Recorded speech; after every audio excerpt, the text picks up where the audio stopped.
Good morning, everybody. It is Bill with Franklin Loan Center. Hope everyone's having a great week. We're actually getting a little bit of rain here in SoCal. It's like a complete and utter storm watch. We've got about 0.01 inches so far.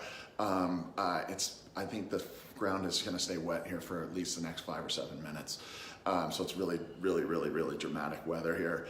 But hey, I wanted to touch base and just talk about perspective, right?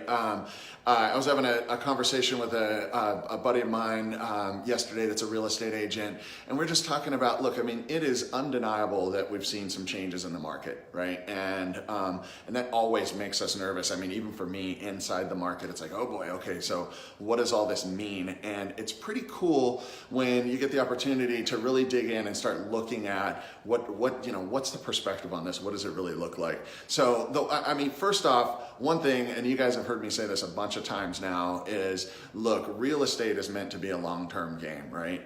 Like right now, no one really is totally clear of exactly what to expect from the market in the next month or quarter or year or even 5 years, right? But the cool thing about buying a house is, of course, you're going to amortize away a mortgage. It's going to cost you to live somewhere. You're either going to pay rent or you're going to pay a mortgage, and you might as well pay down that mortgage. I mean, I know we all know that, but it's a really big thing. So first off is that. I mean, just the perspective of, look, real estate just makes sense as long as you do it for the long term. I think the other thing, just with regards to the market right now, I mean, yes, we've slowed down. Is that Victoria chiming in right now? Oh my word. Hello, Victoria.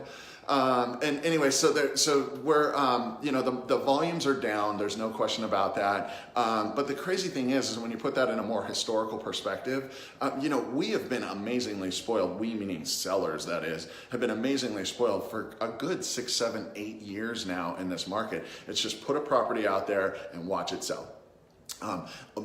It's almost always multiple offers. If the house sat on the if the house sat on the market for more than 2 weeks, it was like forever on the market. And what's wrong? We got to start dropping the price, all that stuff. Now we're getting into, I just saw a presentation yesterday that once again reiterated that really a normal amount of inventory is about 6 months. We've been hovering in the 2 to 3 week range for years. So now all of a sudden we're at like roughly 3 months, at least here in our market. And I know a lot of this is happening throughout the whole US. And it's kind of like everybody's freaking out, right? Because right now our perspective has been swayed. I mean, there's a bunch of realtors in the business right now that have been in for 6, 7, 8 years, and it's all they know. All they know is put a property out there and it sells in 2 seconds. And if you have the buyer, you got to go crazy and negotiate and like do some high offer, all that stuff. And it's just really not where we are right now. But a little bit of equilibrium in the market, it's a good thing, guys. So for all the buyers out there, I mean, it's about perspective, right? I mean, if you're thinking 1 to 2 years is your horizon on buying right now, I mean, my thing would be, you might want to reconsider.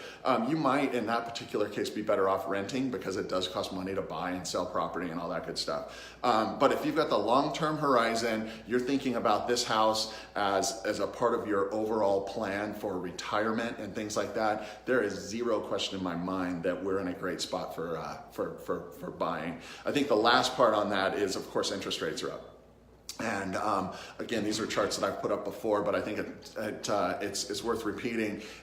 So right now, we're seeing conventional rates, call it, right at the 5% range.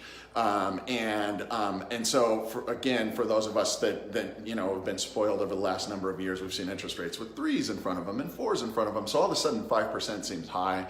I want to remind everybody that literally for as long as Fannie Mae and Freddie Mac have been around, which is since the 70s, the first time rates ever dipped down under 5% was in 2009. That's the first time in history, right? So the crazy thing is if you look at a chart for the last 2 years, it looks like an absolute bloodbath for interest rates. If you look at it for the last 50 years, it looks like we are in an amazing time to buy. So again, perspective. Guys, I appreciate you listening to me today, and please share, like. I love it when you guys comment. I want to get some feedback from you. Obviously, I've got an iron in this fire, right? I mean, I'm in the business. This is how I make my living. But I mean, I firmly believe this with all my heart is that, look, the right time to buy a house is when it's time for you to have a new place for your family to rest their heads in a safe place. So that's what I have for you today. I look forward to seeing you all next week.